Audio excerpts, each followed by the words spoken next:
bagaimana ular itu caranya berbicara dan bentuk ular itu apa seperti yang sekarang ini melata. Jadi begini, eh, kita cerita yang paling gampangnya hurufiah ya Pak. Kalau Yesus bilang mulai hari ini engkau akan apa namanya berjalan dengan perutmu, berarti dulu sebelum itu punya kaki toh Pak, ya kan? Nah, kita ingat di dalam teori evolusinya Darwin, makhluk binatang di darat yang pertama kali, binatang di darat yang pertama kali adalah reptil. Ular ini kan reptil, Pak, ya. Dan semua reptil itu punya kaki, Pak. Zaman itu, Pak. Tidak ada reptil yang tidak punya kaki. Jadi kalau kita ngelihat penciptaan, nanti ada di kelas apologetik saya di dalam bicara penciptaan.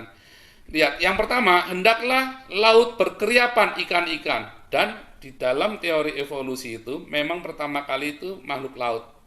Kemudian, apakah yang di darat? Bukan. Hendaklah di udara, burung-burung berterbangan. Jadi mereka berevolusi dari laut, langsung dia bisa terbang, Pak. Baru mereka bisa di darat, Pak. Itu urutan dalam teori evolusinya Darwin itu seperti itu. Tadi laut, laut, binatang udara, binatang yang bisa terbang, kemudian ada binatang yang di darat. Binatang yang di darat pertama kali adalah reptil. Ular ini termasuk reptil dan namanya reptil ini semua punya kaki dulu, Pak. Jadi dulu ular itu punya kaki, Pak. Begitu, Pak. Makanya Sekarang kalau sudah Bapak ada lihat ular beneran. mitologi tentang naga di semua negara, di semua bangsa apapun, yang namanya naga pasti punya kaki. Terus Baik. bagaimana bicaranya, Pak? Ular itu berbicara bagaimana? Dalam Apa bagaimana dulu bisa berbicaranya, berbicara, sekarang nggak bisa? eh banyak manusia bisa bicara dengan binatang, Pak, sampai hari ini, Pak. Sampai Ya, hari ular ini, Pak, bicaranya dalam bahasa apa waktu itu? ya kita nggak tahu. Tetapi kita pada kenyataannya banyak hari ini manusia bisa bicara dengan binatang. Dan kita bisa mengerti binatang itu bicara sama kita apa yang dia mau. Tapi Nah, sangat apakah terbatas bahasanya, Pak. Seperti eh, manusia dengan anjing, bahasanya terbatas karena tergantung kita Pak, latihannya. karena kita orang awam Pak. Tapi kalau orang-orang yang sudah pawang-pawang yang dia sudah sangat entah itu orang bahkan di Eropa ini banyak banyak yang kalau kita sebut pawang ya, tapi pawangnya Indonesia ini kan mistis. Kalau di Eropa ini nggak mistis Pak, mereka karena dia menjiwai sekali, mereka orang yang sangat profesional di bidangnya, mereka hidup dengan itu, mereka bisa mengerti Pak, bisa memahaminya.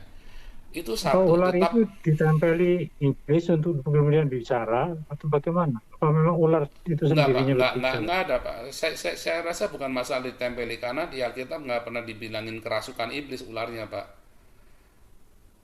Nggak bilang kerasukan atau segala macam yang namanya, dan ular itu bukan ular-ular yang kita lihat ular, karena ada ular itu satu ular itu Pak, ular tua itu. Jadi dulu namanya ular, terus kemudian 4000 tahun kemudian di zaman 2000 4000 bener ya, dari zaman Adam ke Yohanes itu kan 4000 tahun kira-kira. 4000 tahun kemudian disebut ular tua, Pak. Makanya sang ular itu atau ular tua itu yang menyesatkan segala bangsa, makanya disebut ular. Tadi kan saya jelaskan tadi ular tua itu. Jadi itu adalah sosok satu yang sama itu, Pak. Jadi kita nggak bisa memukul rata semua ular di muka bumi ini. Nggak juga, tetapi adalah ular yang dimaksud adalah ular yang itu. Makanya disebut Ho Draco, Pak. Sang naga itu, sang naga ular tua. Artinya cuma yang satu itu, bukan semuanya itu. Ya, kebetulan saja dia berbentuknya ular di dalam Alkitab disebut ular. Begitu, Pak. Nah, kalau misalnya bisa bicara apa enggak, keledainya Biliam aja bisa bicara, Pak. Gitu. Keledainya Biliam itu bisa bicara, tetapi itu kan langka sekali kejadiannya. Hanya sekarang Tapi kita cerita yang paling wajar saja. Nyatanya manusia bisa bicara dengan binatang. Kalau kita orang awam terbatas, tetapi kalau orang-orang yang sudah di bidangnya dia bisa mengerti. Saya Kalau kira dilihat, iblis apa? kalau dari dilihat bicara itu kan atas campur tangan Tuhan. Atas campur tangan Tuhan, ya saya kira semua tidak ada yang tidak campur tangan Tuhan, Pak. Di seluruh dunia ini segala sesuatu itu selalu campur tangan Tuhan. Tidak Tapi ada dalam yang bergerak di bumi ini tanpa campur tangan Tuhan. tapi dalam Makanya hal ini ular di Taman Eden menipu Hawa bagaimana? itu eh, gini Pak, tidak ada di dunia ini, tidak ada di alam semesta ini, baik di alam rohani dan jasmani, yang tidak ada campur tangan Tuhan. Makanya kalau Bapak lihat di dalam 2 Samuel, roh jahat yang dari Tuhan. Apakah Tuhan jahat? Enggak. Nah, nanti kalau Bapak lihat di dalam pelajaran tentang setan, kata setan itu tidak selalu cerita oknum loh Pak, tapi obstacles, halangan tadi sempat saya singgung tadi. Kata setan itu tidak selalu cerita satu oknum sosok, tapi satu obstacle, halangan yang tidak baik, itu namanya setan. Nah, apakah eh, si ular ini, Tuhan ini jahat? Enggak. Tetapi dia membiarkan. Dan apakah ular ini berbohong? Enggak. Tetapi dia masuk dengan mengatakan yang benar. Dia bilang yang benar, Pak. Ular ini datang di Eden tidak ada yang jahat, Pak. Dia nggak bisa bohong.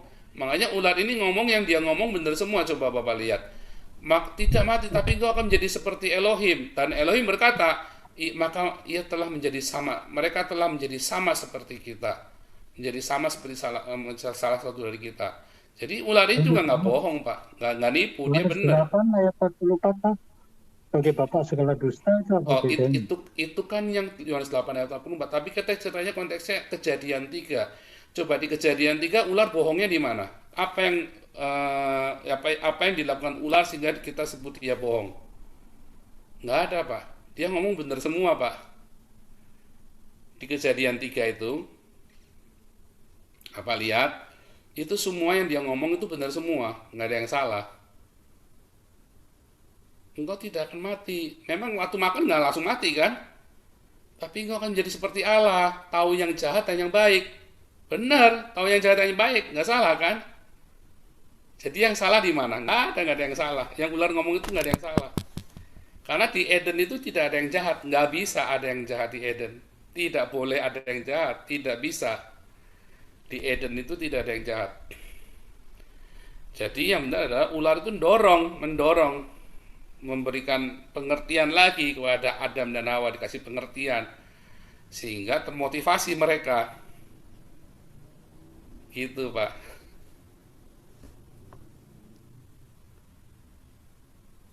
Nangkap ya, Pak ya?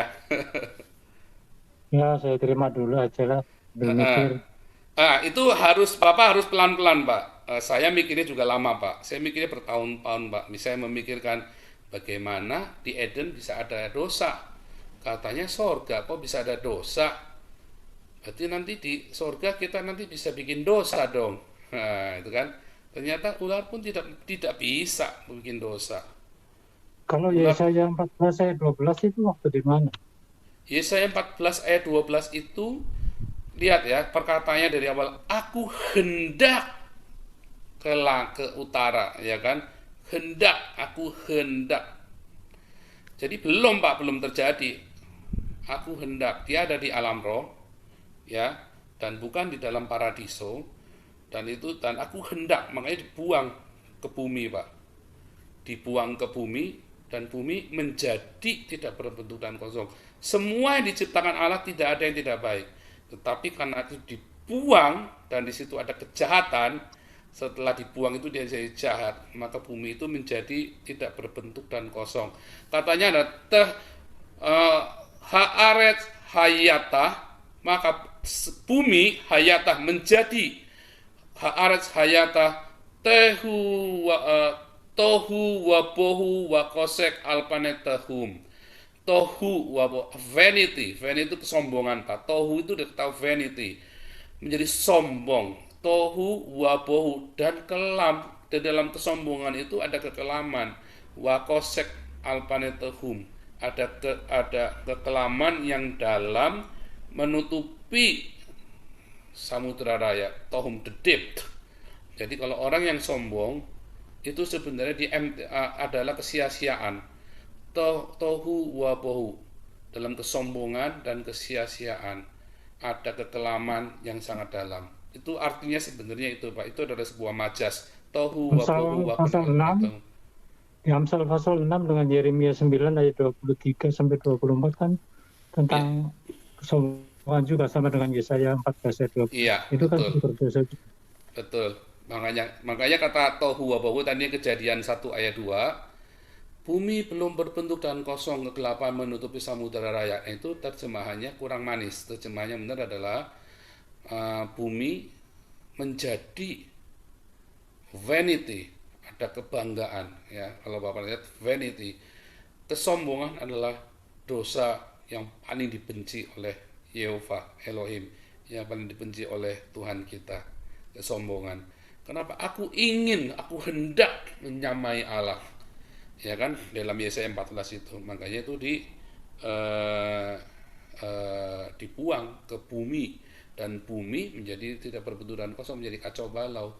Nah, kemudian Adam dari situ diciptakan dari bumi itu, dari tanah itu diciptakan, kemudian ditaruh di Eden, di paradiso. Paradiso itu ditaruh yang ada di Eden. Kalau lihat paradiso lingkup, paradiso atau hadirat Allah, taman Allah, Eden itu ada di Jazirah, di gurun Arabia, Yang sekarang jadi gurun Arabia itulah Eden, Pak. Tidak termasuk Israel ya, tidak termasuk. Jadi dari mulai Paran sampai ke gurun Arabia itulah wilayah Eden. Nah, kemudian Eden diambil, langsung itu jadi wilayah yang gersang, padang pasir. Di situ. Dan Adam dan Hawa diutus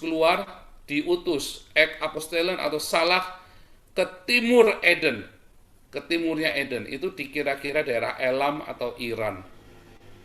Nah, itu nanti ada ceritanya lagi ya. Nah, di dalam seminar saya yang lain tentang Iran ya, tentang Persia atau Iran ini. Lucu sekali ya, sangat unik sekali tentang Iran ini. Mengapa mereka malah ke wilayahnya Persia ya, ke Elam. Dan Elam ini adalah kerajaan tertua di muka bumi ini, Pak. Elam dulu, dari Elam ini lahirlah Nimrod. Nimrod ini kemudian membunuh rajanya sendiri dan dia bangun Babel. Gitu, Pak.